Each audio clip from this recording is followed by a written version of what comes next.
What's the root source of anti-Semitism? Check out this clip over here with Ben Shapiro, who speaks about how it's different than other forms of racism and hatred. So we'll watch this clip together and then talk about it. But first, hit that subscribe button over there in the corner. We'd love to stay in touch. Check this out.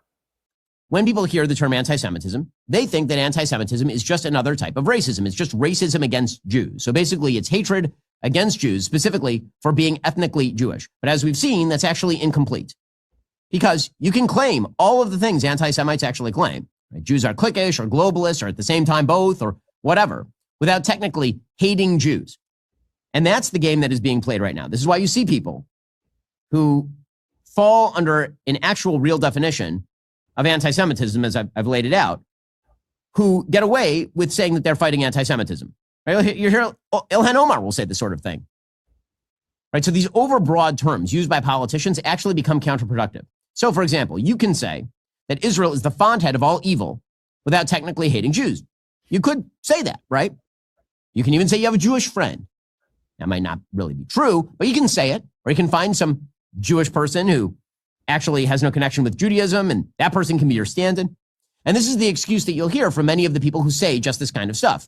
And here's the problem with what Muriel Bowser and AOC and all these people are saying. It leaves open the possibility that so long as you talk about hatred of Israel and that results in people getting killed, it's totally fine. And that's the cover that many people who actually do hate Jews use, because it is in fact an easy cover. Say, oh, it's not about hatred of Jews. It's not about anti-Semitism. It's just about hatred of Israel. That's the game. So instead of focusing on whether people are doing and saying things because they hate Jews, what they feel inside, here's what we should do. We should instead have this conversation in the context of lies. We should be condemning lies. Now, it is quite possible that many of the lies that you're hearing, Israel's committing a genocide, are rooted in actual hatred of Jews. Or maybe it's rooted in some other philosophy. In some cases, we can probably read what people feel on their insides, but sometimes that's not the case, and often it's not even useful. Because people who actually hate Jews often just aren't going to come out and say it. And there's some who will. I points to Nick Fuentes for honesty, but most people don't actually say it, or Kanye West. At least they're honest. Most people may tweet pretty obvious Jew-hating garbage and then delete it, but they can always claim their perspective isn't rooted in hatred of Jews, per se. And all of that offers an easy off-ramp for those who actually build a permission structure for actual evil and murder. Instead of talking about anti-Semitism then, what we actually should do is we should talk about lies and the liars who tell those lies. Like, for example, it is a lie, as we discussed yesterday on the show, that Israel is committing a genocide in Gaza. It is just a lie. There's not only no data to back it, there's significant data to disprove it. Now, maybe some people are too ignorant to know that it's a lie, and they're just repeating what they hear. Maybe they're just using the word genocide as a stand-in for bad thing. Or maybe they're just dumb. But for those who do know, it's a lie. It was a lie that the Palestinian cause is about a two-state solution. That's always been a lie. The Palestinians will tell you it's a lie. Now, again, maybe some people who are pushing it are too ignorant or hopeful to know that it's a lie, but it is a lie. And lies are bad.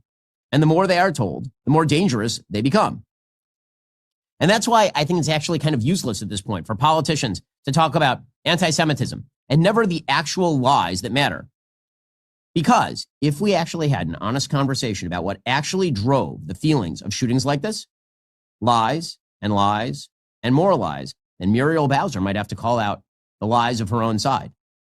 Then perhaps AOC wouldn't just be able to invoke anti-Semitism and get off scot-free while simultaneously making room for Ilhan Omar. She might actually have to call out the lies of her own side.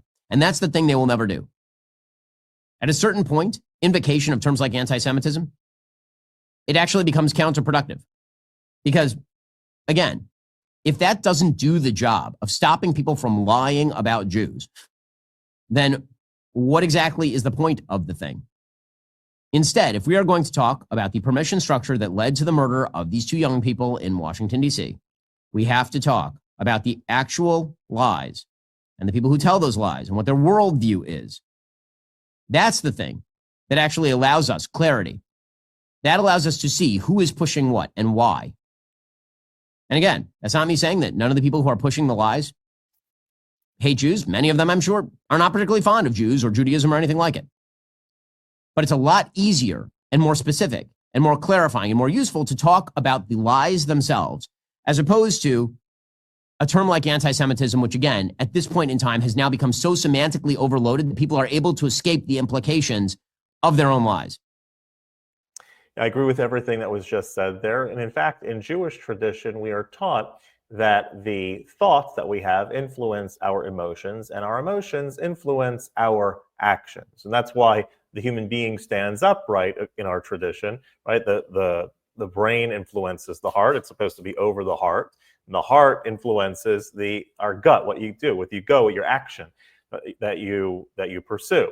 And so if a person feeds themselves lies, if a person is fed lies, and a person believes lies, well, they're going to feel about those lies as they're going to accept it as truth. They're going to feel a certain way based on the lies they've been fed. And eventually, when a person feels so much about a certain thing in a certain way, they may be motivated to action based on those feelings. It may not be as extreme as going to murder somebody, but it will express itself in action nonetheless, whether it's to attend a protest or whether it's to show any other sort of manifestation. The action will eventually come out. And the more unhinged the person, the more likely that it's going to come out in an extremist way. But don't forget, everything starts with what you believe. What you believe and what you know, what you fill your head with is going to affect how you feel. How you feel is going to affect what you do. So let's make sure that we are feeding ourselves in our head the right and true information, as was nicely articulated over here. If you like this content overall, hit that subscribe button over there in the corner. We'd love to stay in touch. Take care.